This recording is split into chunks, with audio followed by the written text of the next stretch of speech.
Do you move them around with the water? Okay, we're good. Wherever they go. Good seal there. Yeah, I think so. Okay, so here's an easy to do thing. These are 6-inch canisters. It was just gated irrigation pipe. So we just bevel one end, the other end's flat. Always a little better if you put the flat end up. Thanks, Ray.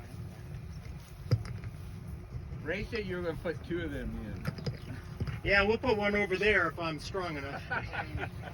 So, You want me to go ahead and put one in for yeah. you?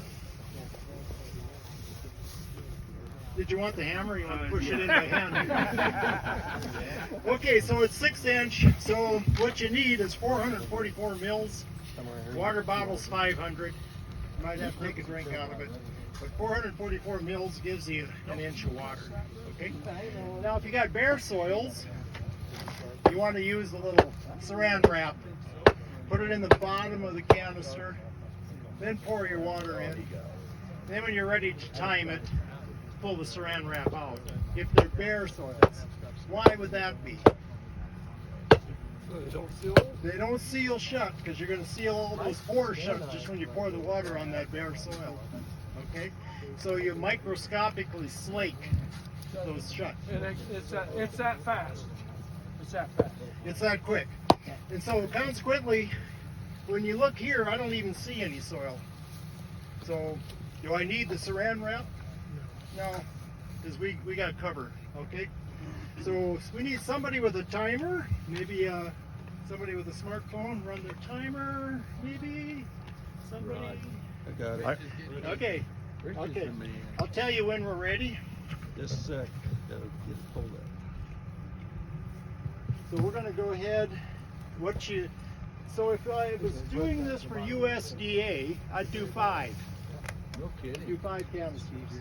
I'd throw out the high, throw out the high, throw out the low, and average the remaining 3. If I was doing it for, I was going to go into print, something with USDA. That would be the criteria. Okay, and it would be your 2nd inch that you're measuring. Okay, 1st inch is setting the stage, but your 2nd inch is actually telling you information. Okay?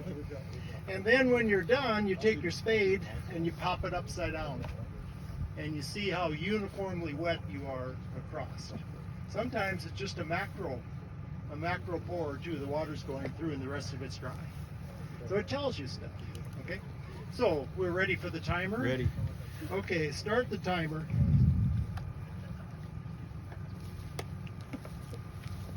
So we'll kind of keep an eye on it. We got the 2nd ring in. Yep. We got cover or no cover? Cover. Okay.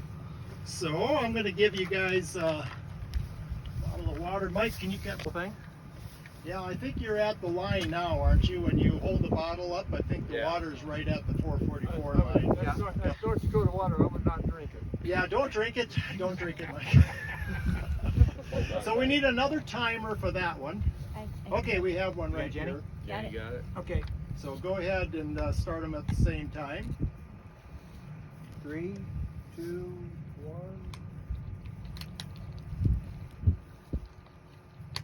So how does the water get in the soil?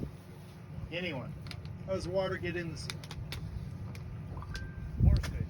Gotta have a pore space. So it's looking for a pore space, and it's pore spaces that are built with the soil aggregates. So if you pull up some of the root mass here, like where Mike's shoe is there, you pull some of that up, you'll notice there's a fibrous root under there. And you can actually see the soil aggregates on the fibrous root. Okay, so we always need a fibrous, so this is why this is a pretty good cover to have, because it's going to build aggregates. All right. Now in between them is where the water is going to want to come into that pore space in between the aggregates. Okay. And so also they'll use macropores, so earthworm channels, root channels, taproot channels, all of those are part of the equation. Also soil organic matter itself will absorb water, but pore spaces is definitely a big one. And so that's really the reason why we couldn't get water into the soil in central North Dakota in the 80s. We had no pore spaces left. So if it rained an inch, that was a big item, right? How much rain did you get? Well, I got 90 hundredths, 10, inch 15. Now if you ask those same people after a rain, how much rain did you get, they will answer you by saying all of it. How much rain did you get? All of it. That's a great answer, but it only took us 5 decades to get there. So. But it's a good answer. Okay, I got a little water left yet. How about you, Mike? How's your water?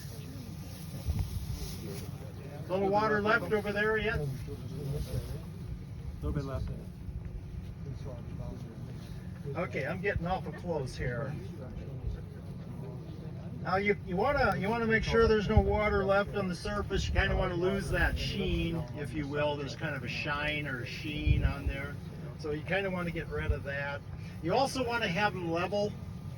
You know, I know we're in Nebraska, but I'll say it anyway. Don't set them on the side hill and then expect something to happen. You know?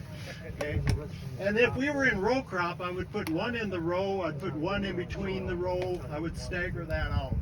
Okay, stagger that out. Okay, I'm going to call this. Would you be comfortable? Yes. Yep. Okay, we got her. What do we got? 2 minutes and 80 seconds. 2:08. 3:20? Yep. Okay, we're at 3 minutes 20 seconds. Okay, so consequently, it kind of gives you an indication, right? Now, if you go over to the fence line and you do one there, now you know your neck of the woods. What's reasonable? Try to keep it intact. Now we'll get a little sunlight on it. Okay, so start telling me what you're seeing. What are you seeing? Yeah. Wetter some places than others, right? Okay, so here's the platiness. Okay, here we had a macro pore or two. Okay, and so you can see why it becomes really important as we try to get as many roots through that compacted layer as we can. Because in our neck of the woods, you know, we tilled 100+ years. Now when you start trying to repair it, we want it in 1 year, you know, or 2 at the most, but it doesn't work that way.